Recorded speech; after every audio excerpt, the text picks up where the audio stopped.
talk to you today about what is good supervision.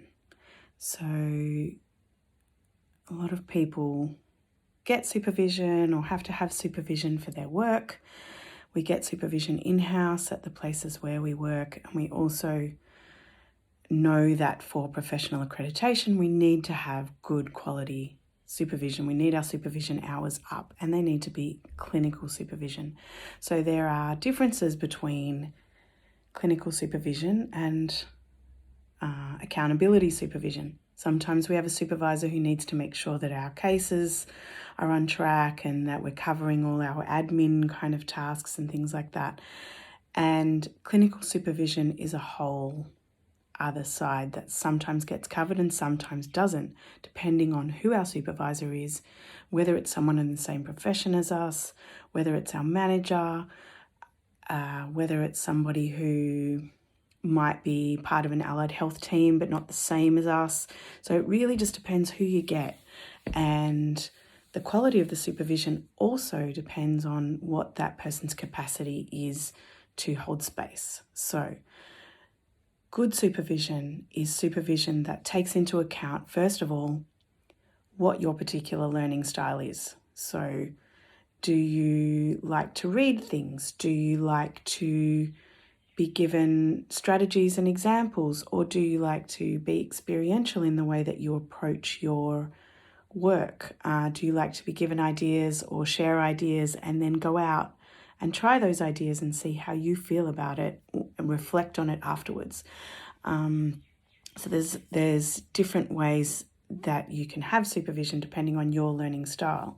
Your supervisor can bring things that feel important to you, things that feel interesting to you to the supervision, and you can bring what you feel like you need to the supervision as well. So good supervision has space for you to bring what's important to you, for you to bring your learning style, for you to bring cases that you feel like are important for your learning, and for you to clinically reflect. So that means being in a space with someone who can help you to reflect on the impact of the work. That means, what was I doing right? What wasn't I doing right? What did I like about what I was doing? What didn't I? What did I learn? What could I learn? How can I be challenged to take those things further in the work? Clinical supervision is a space for your learning and growth and also for support.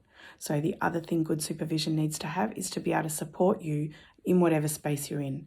So whatever your learning needs are, for you to feel confident and like your supervisor has your back, and that actually your supervisor is working alongside you for the needs that you have in the work and for you to get the most out of yourself in the work.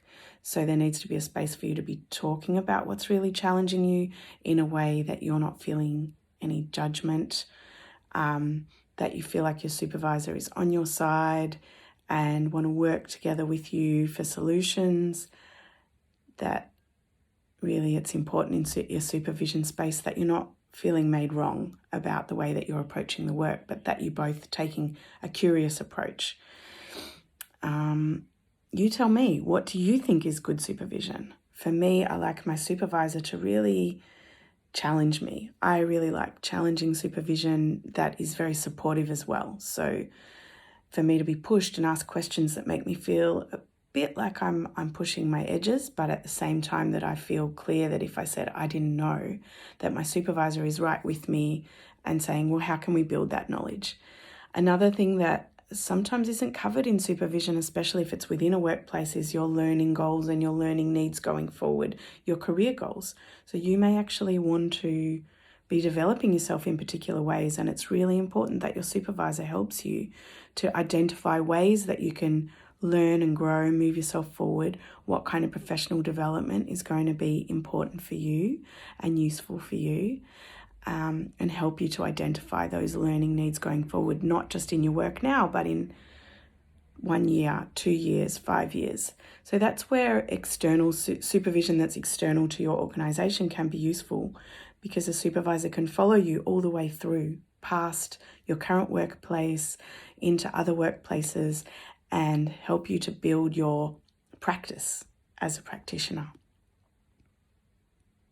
There's another aspect of supervision that's really important. And for me, good supervision is trauma-informed supervision. So trauma-informed supervision means that we're actually taking into account the impacts of the work on us as human beings, that we are looking at our own trauma responses to what we are being faced with in our work, the kinds of stories that we're hearing, the information that's coming in, and that we're learning how to track, and our supervisor is helping us to track our own responses in the work. So is your supervisor asking you, what's happening for you as you talk about this particular client? What do you notice in your body?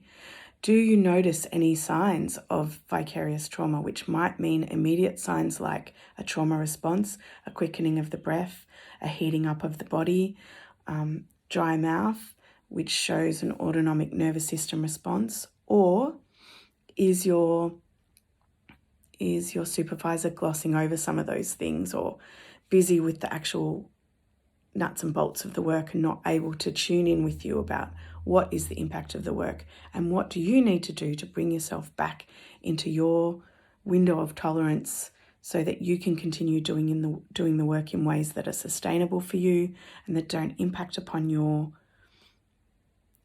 day-to-day life too much. So we really need to be thinking about the impacts of the works on us as humans, and good supervision inquires about that, is interested in that. And one last thing I want to say about good supervision is that it questions those bigger picture